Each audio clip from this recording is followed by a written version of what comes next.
Casos de intoxicação em nosso estado, gente, é algo muito sério. Os números são alarmantes, são altos, são preocupantes. Agora, pontualmente, meio-dia, a Selma Souza está aqui com a gente e já nos traz as informações tão necessárias, hein, Selma? E o importante, né, Selma, é a abordagem da prevenção. O que se pode fazer para se antecipar esse tipo de risco que a nossa comunidade acaba atravessando, acaba enfrentando. Seja bem-vinda, uma boa tarde para você e boa quinta. Oi, Sérgio, boa tarde a você, boa tarde a todos que nos acompanham. Sem sombra de dúvidas, são dados alarmantes, números que chamam a atenção das autoridades. Para se ter uma ideia, somente no ano passado, 4.820 casos de intoxicação, seja humana ou por animais, foram registrados aqui em Sergipe. Desse quantitativo, 354 foram com crianças de 0 a 14 anos. Então, a gente traz à tona, sim, esse debate, traz à tona esse assunto para chamar a atenção da sociedade, principalmente esses pais irresponsáveis.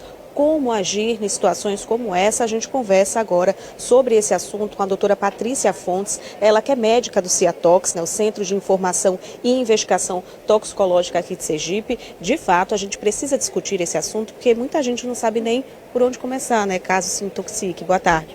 Boa tarde. Sim, é muito importante. Muitas pessoas, médicos e até a população em geral nem sabe que existe o nosso centro, o CIATOX, que é um centro subordinado aqui à Anvisa, o setor de vigilância sanitária do Estado. Então é muito importante que se conheça, que se divulgue, para que nos casos de suspeita, a mãe, o pai, a vizinha ligue para a gente para saber assim, o que fazer inicialmente, Os médicos também, dentro do ambiente hospitalar, que tiverem alguma dúvida, também podem ligar para a gente e a gente dá a total assistência, Com certeza, são números alarmantes de fato, doutora? Sim, são números muito altos. Isso teria que ter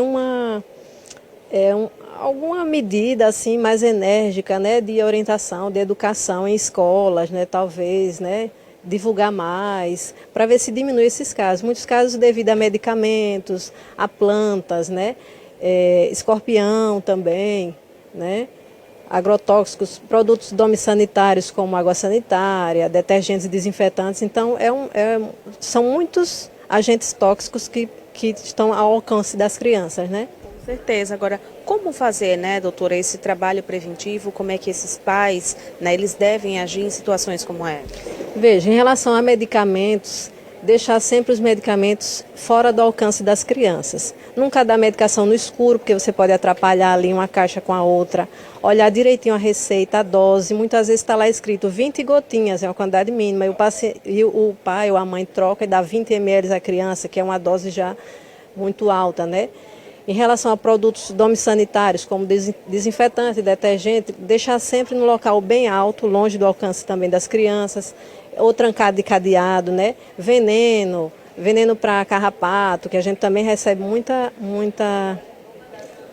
muitos casos, veneno para carrapato, veneno para plantas, que é guardado em casa, ácidos para limpeza, alguma coisa desse tipo, você deve guardar bem fechado, num saco plástico identificado, que ali é um veneno, e num local bem alto ou no cadeado mesmo. Com certeza, todo trabalho tem que ser redobrado, todo cuidado é pouco. Agora, como é que tem sido o trabalho do CIATOX aqui no nosso estado? Isso, a prevenção é muito importante. A gente age assim, o nosso trabalho é de informação e assistência. Nós recebemos o telefonema de alguém com alguma dúvida em relação ao que fazer, ou médico, ou o próprio paciente, e a gente orienta, olha, vá à urgência, orienta ao médico, use tal medicação, existe antídoto para isso, então você pode utilizar nesta dose, Então o nosso trabalho é esse, de informar e acompanhar alguns casos mais graves, nós também acompanhamos, ligamos, para saber como está sendo a evolução, se tem mais alguma coisa a fazer. Em caso de intoxicação, levar imediatamente para um hospital, uma urgência? Sim. Caso de intoxicação, levar imediatamente para a urgência. Não se deve induzir vômitos, porque muitos agentes tóxicos são corrosivos. Então, quando você induz ao vômito, ele acaba corroendo 2 vezes o trato gastrointestinal, ou respiratório, Se você tenta induzir o vômito. Então, não tentar induzir vômito, não oferecer leite, não oferecer nada, levar ou ligar para a gente para saber se pode ou não, e a depender da gravidade também, né, se pode ser administrado alguma coisa. Mas, na maioria dos casos, na dúvida, levar para a urgência. Com certeza. Obrigada, viu, doutora Patrícia, pelos seus esclarecimentos, suas orientações aqui para a gente. Sérgio, a gente conversa sobre esse assunto porque a gente viu recentemente o caso de intoxicação de um garoto por ácido múrico. A gente conversa agora com o assessor de comunicação da Secretaria de Estado da Saúde, Ed Carlos. De fato, vamos trazer essa atualização então para o público de casa, porque é um assunto muito delicado, muita gente tem criança, a gente sabe que precisa ser um cuidado redobrado. Qual o quadro do garoto nesse momento? Então, a notícia que a gente tem em relação ao Rodrigo é uma notícia muito boa. Boa tarde, Selma, boa tarde, os telespectadores da TV Atalaia. É notícia muito positiva, né, de melhora do quadro do Rodrigo. Então, ele já possui condições clínicas, a gente utiliza um termo técnico como já possui teto para transferência.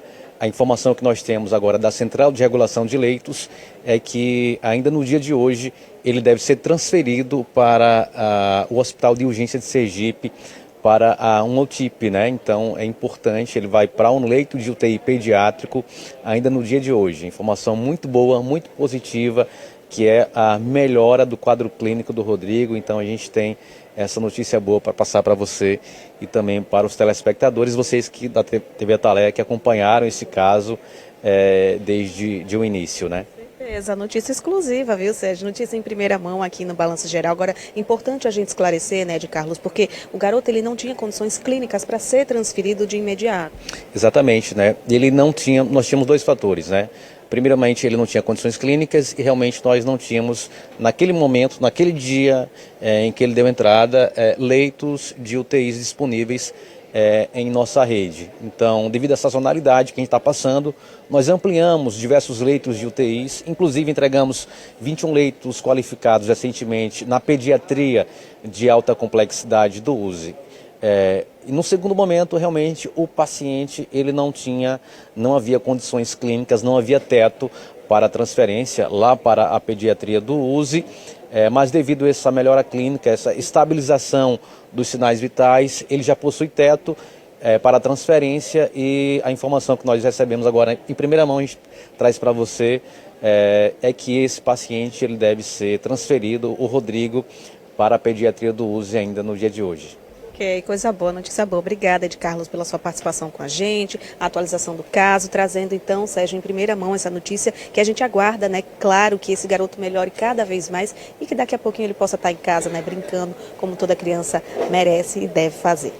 Verdade, Selma, verdade, muita verdade. E o Ed também, muito obrigado. Estávamos realmente, verdadeiramente preocupados com o estado de saúde do pequeno Rodrigo. Muito obrigado também à doutora Patrícia. E são os dois pilares, né? A prevenção e a informação fundamentais para a nossa comunidade. Muito obrigado a vocês e também esses cuidados permanentes, né? Por isso que a gente conversa tanto, por isso essa nossa preocupação em entrevistar e saber de pessoas e autoridades da saúde, no sentido de a gente se prevenir, sempre tomar muito cuidado com absolutamente tudo aquilo que a gente ingere, né? Desde a medicação, né? Desde a alimentação, desde a exposição a ambientes hostis e por aí vai. Muito importante essa prevenção, como eu digo, repito, informação com prevenção são grandes aliados nessa grande luta.